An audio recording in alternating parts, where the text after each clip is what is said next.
Nauna ang kain, then thank you Lord, nabusog ako kasi may birthday dito sa diniliberan ko.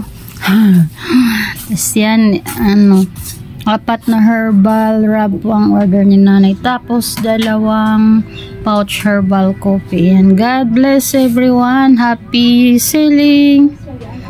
Yes, God bless. Tapos good night, may next pa akong puntahan na bahay.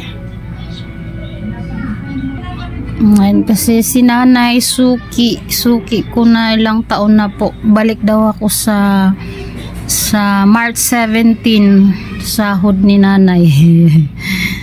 Kasi kulang pa sa kanya to. Ito po pang pahid lang ni nanay sa tuhod, no, hindi na yung Efficascent, no.